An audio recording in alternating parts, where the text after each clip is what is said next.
possible d'être soumise à mon conjoint alors qu'il ne sait pas m'aimer? Voilà. Donc, normalement, c'est ça.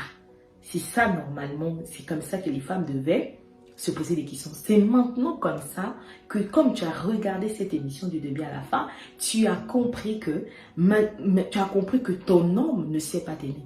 Donc, la question que toi, tu te poses, parce que moi, je suis là pour aider les femmes à pouvoir respecter leur mari, à pouvoir se soumettre à leur mari. Vous savez, c'est difficile, hein, ce mot, même moi, ça m'a beaucoup dérangé en fait. Moi, pour moi, soumission signifiait esclavage. Il y a 8 ans que j'ai vraiment donné ma vie à Jésus-Christ. Et c'est là où j'ai entendu ce témoignage. En fait, j'ai entendu ce mot, en fait. La femme d'être soumise à l'église. J'ai entendu ça. Et j'étais là, j'ai dit, quoi, la femme d'être soumise? Ah non, moi jamais je vais être l'esclave de mon mari, jamais. Moi, je suis une femme de caractère. Ah non. Je me suis opposée. Mais je vous raconterai ça une autre fois. Comment est-ce que aujourd'hui je peux parler de ça facilement? Comment est-ce que moi je peux dire que je suis une femme soumise? Ce n'est pas être faible devant mon mari, pas du tout, c'est une force. Une femme soumise à son mari, une femme qui respecte son mari, une femme qui honore son mari, c'est une femme louable. C'est une femme qu'on honore, c'est une femme que Dieu lui-même honore, c'est une femme que Dieu agrée. Et lorsque Dieu t'agrée, moi je ne sais pas, que les hommes ne t'agréent pas, je parle des êtres humains, il n'y a plus d'importance. Quand Dieu voit une femme soumise dans son mariage, envers son mari, mais le cœur de Dieu se réjouit parce qu'aujourd'hui, la plupart des mariages sont détruits. Donc, ça, je vous expliquerai plus tard, mais moi, comme je vous dis souvent que moi, je ne vais pas aller vous donner des conseils que moi-même, je n'ai pas mis en pratique. C'est parce que j'ai eu tout un travail par rapport à la soumission. Et c'est c'est ce que je vais partager avec vous aujourd'hui, ok? Donc, je vais vous laisser vous-même répondre parce qu'on va voir ensemble les 7 qualités d'une femme soumise. Qui est d'accord avec moi? Qui veut connaître les 7 qualités d'une femme soumise? Les 7 qualités d'une femme soumise. Je vous avais déjà partagé ça. D'accord? Voilà, on revient sur ces 7 qualités.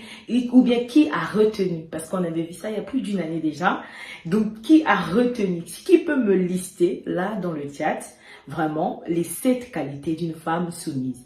Maintenant, si même tu te souviens plus des 7, marque-moi, en tout cas marque-nous dans les commentaires les qualités d'une femme soumise dont toi tu te souviens. Ok? Donc, une femme soumise, je vais commencer sans plus tarder. Moi-même, j'ai appris ça. J'ai été chercher ces informations, j'ai listé ça. Vraiment, j'ai écrit, j'ai pris un papier, j'ai listé les qualités qu'une femme soumise doit avoir. Et j'avais mis ça, affiché ça sur notre réfrigérateur. Et tous les jours, quand je partais dans la cuisine pour faire à manger, pour nettoyer ma cuisine, je regardais et je voyais comment est-ce que je progressais dans ça. Ok? Donc, nous allons voir ça. C'est quelque chose que moi-même j'ai appliqué. Donc, la première qualité, une femme soumise et amoureuse de son mari. Ah là, toutes les femmes vont me dire, oui, Naza, je suis amoureuse de mon mari. Il y a des femmes qui ne sont pas amoureuses de leur mari. Être amoureuse, c'est pas seulement lors de votre rencontre, mais tous les jours, une femme doit être amoureuse de son mari. Moi, je suis amoureuse de mon mari. Tous les jours, je suis amoureuse de mon mari. S'il est quelque part, il sait de quoi je parle. Ok? Je suis amoureuse de mon mari. Donc ça, c'est la première qualité. La deuxième qualité, une femme doit respecter son conjoint. Là, c'est le challenge de toutes les femmes. Comment, lorsque ton mari t'énerve, tu ne dois pas hausser le ton sur lui? Comment, lorsque ton mari t'énerve, tu vas continuer à le respecter? Une femme la troisième qualité, c'est une femme soumise est une femme douce. Douce. Voilà. Douce. Quand même tu veux t'énerver, tu veux hausser le ton, tu veux crier, tu restes douce. Ça, c'est pas facile pour nous. Surtout les femmes. Nous, les femmes, on est des êtres émotifs. C'est pas évident. Mais tu dois travailler. Une femme soumise aime la paix. Oui, il faut aimer la paix. Quand tu aimes la paix, ton foyer sera en paix. Une femme qui n'aime pas la paix, son foyer ne peut pas être en paix. Il n'y a pas la paix chez elle. Ok? Donc, une femme soumise recherche la réconciliation.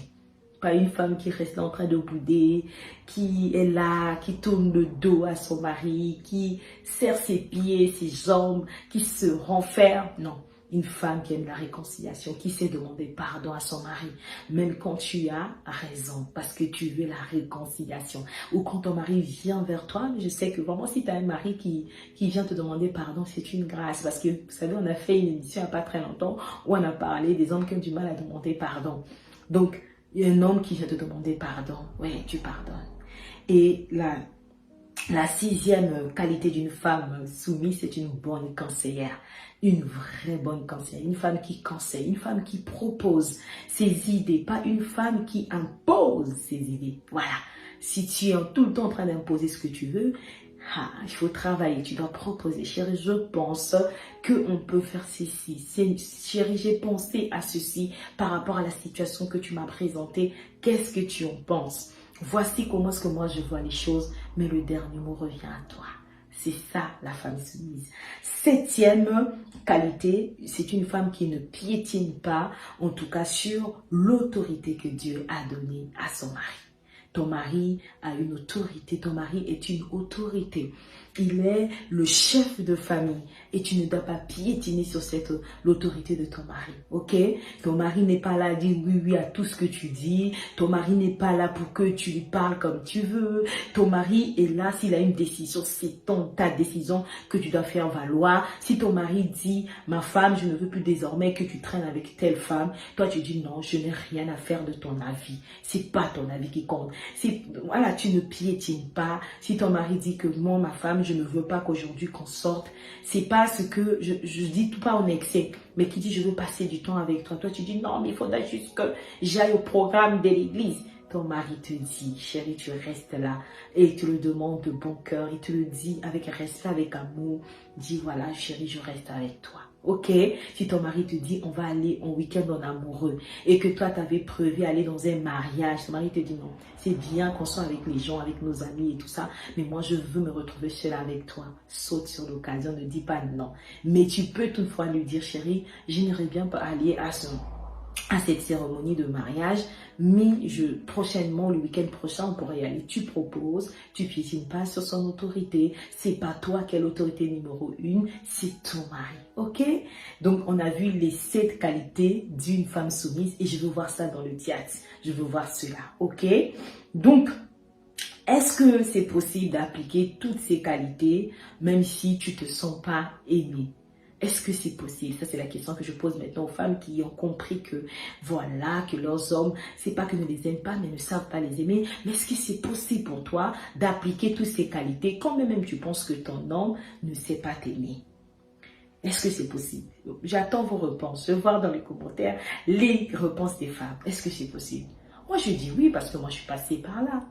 Moi aussi, je croyais que quand mon mari faisait certaines choses, ça voulait dire qu'il ne m'aimait pas. Mais moi, franchement, il y a une chose, ouais, ça fait 11 ans et demi de mariage, ça fait 12 ans de rencontre avec mon mari. Aucun jour, j'ai douté de son amour. Aucun jour. J'ai toujours su qu'il m'aimait. J'arrivais toujours vraiment à dissocier ses actes de son amour pour moi. J'ai toujours, on va l'inviter prochainement, il parlera. Il parlera. Donc, moi, je vais parler aux femmes. Je vais dire, femmes, les clés que je vais vous donner, parce que vous avez compris que vos maris, c'est pas qu'ils ne vous aiment pas, mais ne savent pas vous aimer, et que si vous appliquez ces qualités, hein, vous êtes des femmes soumises en fait, tout va changer. Donc, je sais que ce n'est pas facile. Première clé, ce n'est pas facile, mais vous pouvez y arriver. Donc, je préfère tutoyer, c'est plus direct, parlant. Donc, je sais que ce n'est pas facile, mais tu peux y arriver, femme de valeur. Et pour les femmes croyantes, avec l'aide de Dieu, tu y arriveras. Tout est possible à celui qui croit. Si tu crois que Dieu pourra t'aider à devenir une femme soumise, tu le deviendras. Ok? Pour des femmes croyantes. Donc, première clé. Deuxième clé, on ne naît pas femme soumise, mais on la devient. Moi, je n'étais pas hier une femme soumise. Si je vous dis ça, je mens. Si je dis ça, c'est pas vrai. Mais on peut devenir une femme soumise. Ok? En travaillant, en ayant la bonne volonté. Chaque jour, on tombe, on se relève. On tombe, on se relève. On va y arriver. Comme un enfant qui commence à lancer les pas. Après, il arrivera à marcher et même à courir. C'est possible. Ok? Donc, troisième clé, on prend la décision de devenir une femme soumise à son mari parce que le créateur du mariage nous le demande. Dieu dit, femmes, soyez soumises. il nous demande, il attend à ce que nous soyons soumises. Et on se soumet à son mari par rapport à ce commandement de Dieu, par rapport à cette parole de Dieu, par amour pour Dieu. Parce que si Dieu le dit, c'est bénéfique pour nous. Voilà, c'est par amour pour lui. Tu peux avoir un mari qui est méchant, mais tu dis à Dieu, moi, par amour pour toi, je le ferai. Moi, pour toi, je le ferai. Puisque tu l'as dit, moi, je le ferai. Moi, je le ferai. Ok? On sait ça. Donc, ne te dis pas, lui se comporte mal, je ne le ferai pas. Donc, ça veut dire que c'est par rapport à lui que tu veux devenir soumise. Mais en fait, on devient soumise à son mari par rapport à Dieu, par motif de bonne conscience envers Dieu, envers le créateur du mariage. C'est lui qui a mis en place le mariage. D'accord? Et quatrième clé, faites votre part devant Dieu. Oui, il faut faire toujours sa part. Chaque épouse répondra de ses actes devant Dieu. Tu rendras les comptes à Dieu. Dieu dira, tu sais, il y a combien de femmes sur cette terre qui crient ou qui criaient après moi pour être mariée. Mais toi, je t'ai fait cette grâce. Qu'est-ce que tu as fait? Je t'ai mis à côté de cet homme. Qu'est-ce que tu as fait? Et là, quand tu as été soumise, là, quand tu as fait tes parts, là, quand tu as manifesté les qualités d'une femme soumise, alors tu dis à Dieu, moi, j'étais ceci, j'étais douce quand lui levait la voix, quand il haussait la voix sur moi. Moi, j'étais toujours amoureuse de lui, quand même je voyais qu'il essayait de m'échapper. Moi, oh Seigneur, j'étais là, Dieu le Créateur. J'étais là. Moi, je n'ai pas piétiné sous l'autorité que tu lui as donnée. Je demandais toujours son avis. Avant de sortir, je lui disais, s'il me dit non, je restais à la maison. Pas parce que j'étais faible, mais par amour pour toi, pour ne pas qu'il y ait des palabres dans ma maison, pour ne pas qu'il y ait des querelles dans ma maison, pour qu'ils comprennent que moi aussi j'ai besoin de sortir, mais j'avais besoin de son aval. Je ne voulais pas faire les choses dans son dos. J'ai pris sur moi, j'ai cherché la paix, j'ai demandé pardon quand même j'avais raison. J'aimais la réconciliation, je faisais le bon plat à mon mari quand il était fâché, je m'occupais de lui, je me faisais belle pour lui. J'ai fait ceci, j'ai fait cela. Et moi, c'est comme ça que je m'en vais. En tout cas, si tu veux devenir une femme de valeur, applique ces qualités. C'est pas être bête, ok? Donc, c'est ça ce que je voulais parler aux chères femmes. Et maintenant, je vais parler quand même aux chers monsieur. Donc, épouser sa femme ne signifie pas l'aimer. Oui, c'est bien, je vais dire épouser sa femme, c'est bien, c'est l'aimer. Mais cela ne suffit pas, ok? Donc, ça, c'est pour les hommes. Aimer ta femme, c'est une bonne chose, mais il faut savoir l'aimer. Donc, je crois que ça, tous les hommes ont compris. Épouser une femme, c'est bien, mais cela ne suffit pas. Aimer sa femme, cela ne signifie pas... aimer ta femme est une bonne chose, mais il faut savoir l'aimer, ok? Et aimer une femme, c'est la respecter, la valoriser, prendre soin d'elle, la protéger, lui être fidèle, être là pour ta femme, prendre le temps de l'écouter. Et quand elle est frustrée, tout faire pour l'apaiser, voilà, la rassurer, l'élever, c'est-à-dire en disant qu'elle est la plus belle femme du monde, parmi toutes les femmes, que ta femme se sente en sécurité. C'est ça, aimer sa femme. Ok? Et je voulais vraiment dire ça aux hommes. Et vous-même, vous devez être des modèles. Un homme est un modèle, doit être exemplaire, un chef de famille. On le demande pour un président de la République, mais on le demande aussi pour le chef de la famille. Qui est l'homme? Tu es le chef dans ta maison. Tu dois être exemplaire. Tu dois être un homme qui, quand tu donnes, tu prends un engagement, tu l'honores. Tu dis à ta femme, chérie, on va aller en week-end en amoureux. Il faut le faire. Tu as dit à ta femme, oui, moi, chérie, je vais faire ceci pour toi. Je vais t'accompagner à ce rendez-vous. Il faut le faire. Il y a des hommes comme ça, ta femme n'avait pas de permis, ne conduit pas. Tu voulais aller l'accompagner, tu lui as promis. Et puis comme ça, tu la délaisses. Elle t'appelle, tu décroches puis ton téléphone. On est dans quel monde? Et quand elle te part, tu dis oui, j'étais occupée. Mais tu lui avais pas promis que tu devais l'emmener quelque part. Même si c'est conduire, si tu avais promis à ta femme que tu vas l'accompagner à un rendez-vous, un rendez-vous, il faut être là. Et si tu n'as eu un empêchement, tu préviens ta femme. Excuse-moi, je ne pourrais pas. Et quand ta femme te fait des remarques, reconnais, demande pardon. Chers messieurs, ok, c'est important en fait. Tu dois prendre des bonnes décisions dans ta maison. Ta femme va être tranquille, se sentir en sécurité. Mon mari prend des bonnes décisions pour moi et pour notre famille. C'est très important.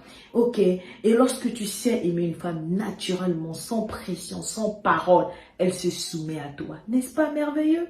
N'est-ce pas merveilleux que tu n'as pas besoin de dire à ta femme, tu n'es pas soumise. Bien quand tu dis ça, c'est qu'il y a un problème. Parce que quand tu aimes une femme, tu l'honores, tu la valorises, tu lui montres que tu es un modèle, elle-même, elle se soumet. Tu n'as même pas besoin de dire un mot. Je veux voir ces hommes-là, qui sont des modèles. Voilà, c'est ça même. N'est-ce pas merveilleux? Que ta femme puisse se soumettre à toi parce que il sait que tu es un bon gars, il sait que tu es un homme sur qui il peut compter. Pas seulement qu'elle se soumette à toi par rapport à Dieu avec des frustrations, avec des souffrances dans son cœur, elle pleure et dit à Dieu, mais j'ai tellement mal, il a été infidèle, mais par amour pour toi, je vais rester. Non, attends, vraiment, vraiment. Toi aussi, tu auras des comptes à rendre à Dieu. C'est surtout toi, le chef de famille, tu auras des comptes à rendre à Dieu. Et j'aimerais vraiment que tu prennes la décision en se disant, non, je veux que ce jour-là devant Dieu, que Dieu dise, waouh, tu as été un homme. Il y a eu plusieurs femmes qui étaient venues pour te séduire, mais tu es resté fidèle. C'était difficile, tu étais au chômage, mais tu revenais à la maison avec avec une somme d'argent pour s'occuper de ta femme. Toi-même, tu veux marcher à pied, mais tu donnais la voiture à ta femme. Toi-même, tu avais une seule paire de chaussures, mais tu as acheté des chaussures à ta femme. Toi-même, tu n'avais pas d'argent, mais tu as pris soin de ta famille, de ta femme, tu as nourri cette femme, tu l'as valorisée, tu étais là quand elle n'arrivait plus, tu étais là à lui remonter le moral. Ok, donc voilà ce que je voulais partager avec vous. Vraiment, ma plus grande attente, c'est vraiment vos témoignages. C'est de voir vraiment des couples qui vont se réconcilier ce soir. Prenez-vous par la main, faites la paix aujourd'hui. Qu'une femme puisse prendre la décision de manifester ses qualités et qu'un homme puisse prendre la décision de savoir aimer sa femme. Si tu veux aimer ta femme, va lire 1 Corinthiens 13 dans la Bible. Dieu va t'apprendre c'est quoi l'amour et tu vas manifester cet amour. Cet amour, va faire en sorte que ta femme te soit soumise. Tu seras l'homme le plus heureux. Ok, donc merci beaucoup. C'était ça l'exploration du thème.